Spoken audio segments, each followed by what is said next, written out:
Okay, good to see everybody. Appreciate you being here. Had a couple transactions. We signed defensive tackle Justin Ellis, Domata Pika. Iman Marshall has been activated.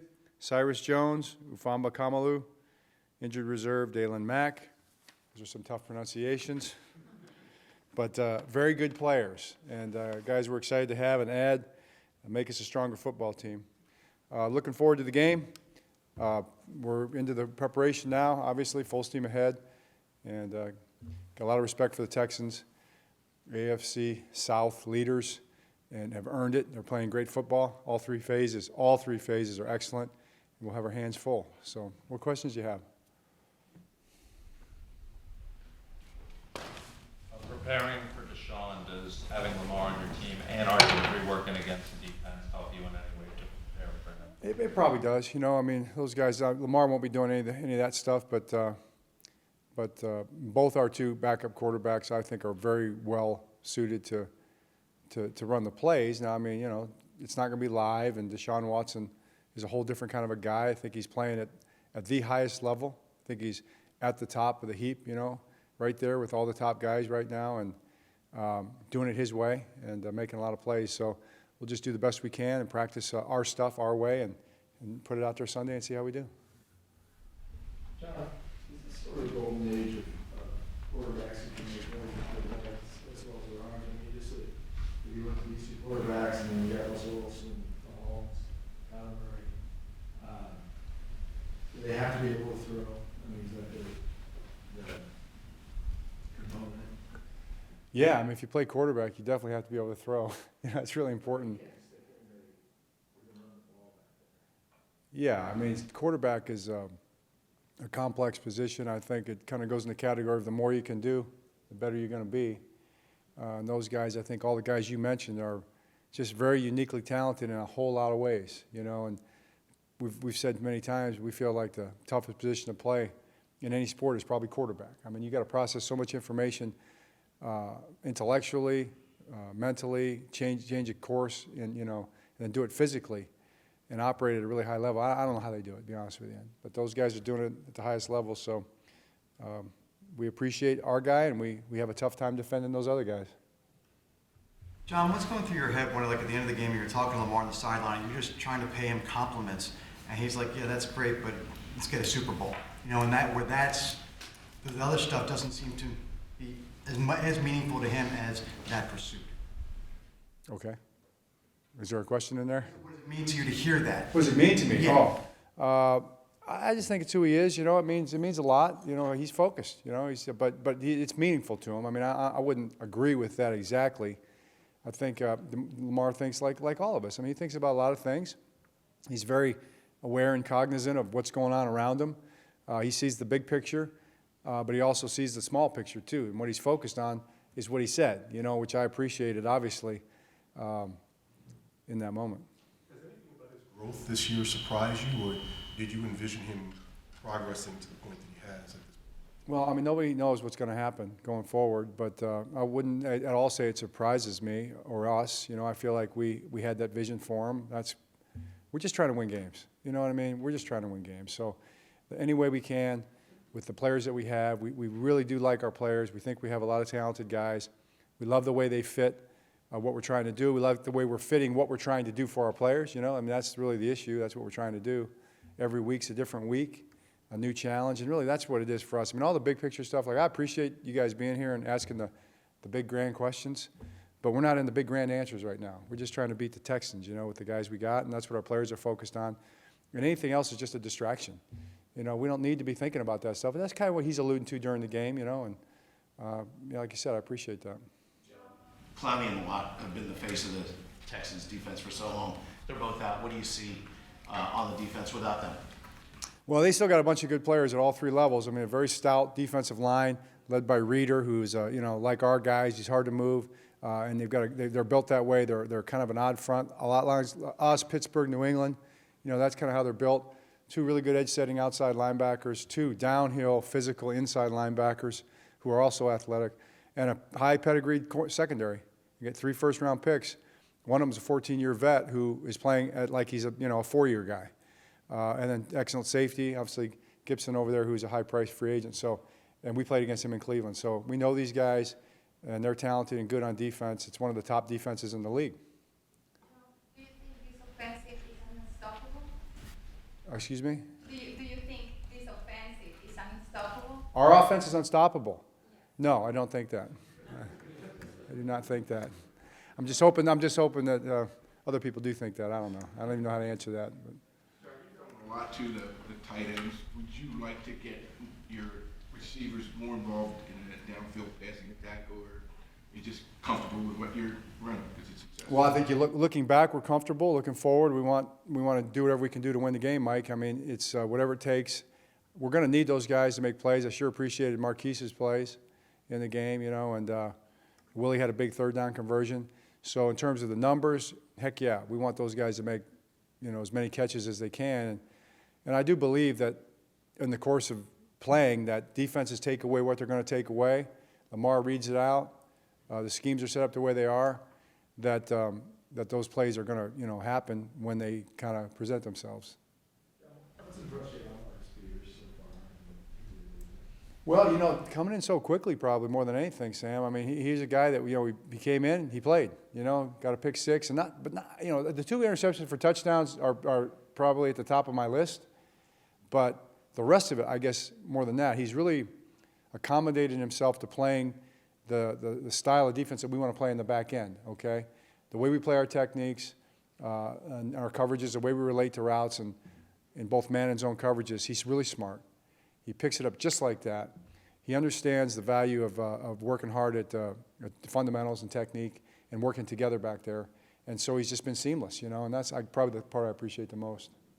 The two defensive line additions, was that more about uncertainty involving Michael, or was it more about just wanting to add quality depth there anyway? It's about everything. It's about being the best football team we can be, and those are two really good players that help us at that position. They're very stout, physical guys in there, and we appreciate guys like that. John, not often with the schedule you're playing this year, you're going to have the fourth quarter where you can do some things. And how positive was it to get RG3 involved? And I don't know if you'll have more opportunities like that, but it's important to get him some reps occasionally. Well, it has to be. I got to think it's a valuable thing, for us and for him, because, playing is different than practicing, and he's practicing at a really high level, doing a great job.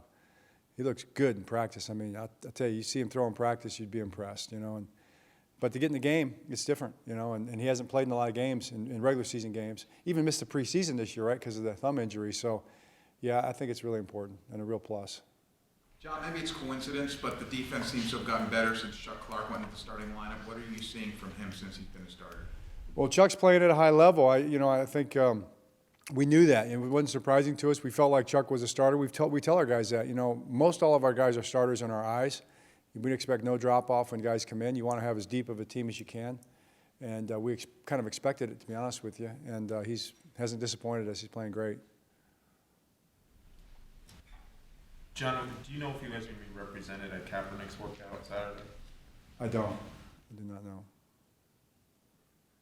It's up to adjust to when a team comes in and wants to stop Lamar from running, and do you notice it off the bat and then immediately adjust, or is it a difficult thing to do to adhere to whatever the other team's doing? Well, our offensive coaches, I think, do a great job of anticipating what possibly we're going to get and building the game plan accordingly. We talk a lot about that. So it's an ongoing process. I don't think you go and all of a sudden the first play, they're taking away this or that, and now we're going to attack here. It's every play is different, situationally, down and distance, and then people roll it. People move, and as long as they're successful at something, they'll tend to stay in that realm. When you hit them a little bit, they tend to adjust. And so it's kind of an ongoing deal throughout the game. I know you like to keep things in-house, but the bigger picture, noticing all the people that are here today and the attention the team's starting to receive, is that something that has even been discussed in a team meeting or something that you've taken note of since the start of the season? Yeah, we appreciate it. We appreciate all the people that didn't, appreciate us before, acting like they appreciate us now. So we understand how that goes. You like the bandwagon? It's like kind of Yeah, I'm not buying it. I'm not taking the bait. I just took enough of the bait there already. But that just gives you, I mean, that's how we look at it. You know, I don't worry about our guys. Sure, we talk about it. We talk about everything, you know, but we have 7 more games to play. We have our toughest challenge yet coming up Sunday, you know, and it's a week-to-week league. You've got to play your best game the next game, or you're not gonna have your outcome that you want. So our guys really do get that. I really appreciate our guys. I don't worry about any of that stuff with our guys. I do remind them. But you know what? More than them, me reminding them, they're reminding me. You know, they remind each other, and they do it really by how hard they work, right, and how hard they study. So I think we keep it simple, keep it about football, and you probably aren't going to get too many answers to the big, the visionary questions. Along those lines, you can't turn on any sports television without seeing Lamar. Somebody talking about Lamar. Is there any concern? I mean, Lamar's a young guy, getting all of this attention. Any concern about if that might affect him at all? That huge spotlight. Yeah, I mean, you know what? He's the quarterback, you know. Lamar's the quarterback of our team, and that's what the National Football League, that's what sports is. You know, especially football, it starts with the quarterback, and we know that. He knows that. We've talked about that. That's what he signed up for. And I believe he's prepared for it. I think we help in any way we can along the way. The team helps. The team knows that. You know, the team has Lamar's back. They've told him that, you know, we've got your back. And so just as quickly as they start patting you on the back, they're going to slice your Achilles, you know, just like that. That's what, we all understand how that works. That's just the nature of it. So we just got to have each other's back. Your tight ends are on pace at the moment for about 1,700 yards. During the course of your tenure, you average probably about 850 or 900. Is that by design, or are you just taking what you think is going to work week to week, and that's how it's turned out at this point? Probably both. I mean, when you have the tight ends that we have, Peter, you know, they're gonna get open, you know, and then the more they get open, the more you have for them, and then the way the game is set up, the way our offense is set, we have, you know, a lot of multiple tight end formations. So, you know, we have probably more tight ends on the field than anybody. You know, 2 tight ends, 3 tight ends, 4 tight ends are on the field at times, if you count Pat as a tight end. So it just makes sense, I guess, mathematically, that they would have a lot of yards. Bill O'Brien had some high praise for Greg Roman this week. For who? For Greg Roman. Greg Roman, yeah. In terms of what he's able to do with your personnel and the players in-house. How would you describe that so far this season? I'd agree with Coach O'Brien. I think Greg Roman's doing a great job, just a phenomenal job. He's always been a great coach. All his experiences up until this point have probably, you know, been great to put him in this position where he's at right now. And, you know, he's doing a heck of a job. I think he's a phenomenal football coach. How long does that playbook actually run? It's not, yeah, it would, if there actually was pages, it would be, our guys will laugh about it, but there are no plays that we don't have in our playbook. You know, if a play comes up, it's like, oh, we got that. We've got that. That's in the playbook. So we have fun with that. There's no play that's not in our playbook. John, after every game, it seems like Marshall Yonda has such a passion and enthusiasm for what you guys are doing on offense. To have someone in their 13th year be the veteran of the offensive line, how much of an asset is that with the offensive line and the youth that you have there? Well, it's huge. I mean, Marshall, to my mind, is a Hall of Fame player. And, you know, as an offensive lineman, I think if you look at it, this is my impression of it, you know, if you're going to make the Hall of Fame as an offensive lineman, you probably got to play your Hall of Fame playing level at the end when people are watching. Because for most of your career, most people, including the media, believe it or not, don't pay attention to those guys up front. You know, they pay attention to all the other stuff, you know. And the linemen, when they start getting talked about as Hall of Fame players, and all of a sudden people start watching them. And I think I believe Marshall's doing that at the highest level. I think he's playing some of his best football, if not his best football right now. Hey, John, your offense has had a steady group of contributors, while the defense has really gone through some change with 2 new linebackers, a new corner, a new starting safety, and you've added 2 more DNs. How would you describe the process of changing on the fly as much as you have? Hard work, you know. I guess we've got the right kind of guys. We've done a good job of bringing in guys that fit what we're trying to do. I think that takes a lot of communication and understanding, you know, the vision for what we're trying to do and what the roles are. And then you got to get a little bit lucky, you know, blessed, put it that way, that those particular players become available. And when they do, you got to move. You got to move and you got to get them, you know. And I think our scouting department, headed up by Eric, and of course, all the other guys in there have done that, you know, so that's been, you know, it's been good. But then our coaches have to do a great job. I know our system is built to be able to handle that, so that's paid off for us, and, you know, we got to keep doing it, though. You know, it's another week, and another team's going to find a way to attack us next week. John, how do you feel about the latest power rankings? I don't care about them. You know, I mean, to your point, it's like, it's all fun, you know, and that's cool. It's fun. And I think that's probably the essence of your question, right? I mean, what's the value of it? It's interesting. I would be dishonest if I told you I didn't see them, you know. That would be lying. You know, I noticed when we were ranked 23rd, you know. So whatever we're ranked now, it's you know, it doesn't make you as mad, you know. That's how I feel about them. I'm not as mad. Coach, through social media, there'll be some news this afternoon. It's a big day in the Harbaugh family. Yeah, okay. You want me to announce that, huh? All right. Yeah, you know, it's National Letter of Intent Day, right? You guys, did you know that? I mean, you're sports writers. You got to know these things, right? Yeah, Allison Harbaugh signing our National Letter of Intent with Notre Dame, the University of Notre Dame, today to play lacrosse for Coach Halfpenny and that great staff over there in the Atlantic Coast Conference. And we're really excited about that and really proud of Allison. She's worked really hard, and she's a really good player. And can't wait to make the trip to South Bend and watch them play. Parents want you to go to Notre Dame? Did they wish I'd gone to Notre Dame? They knew. They knew. This is the first Harbaugh. I mean, you know, well, Jim went to Michigan. That's pretty good. Don't you think? So, you know, I can't fall into that trap, Nestor, you know. Miami, Ohio's a pretty good school, but it's not Notre Dame, though. I love Miami. I love Miami.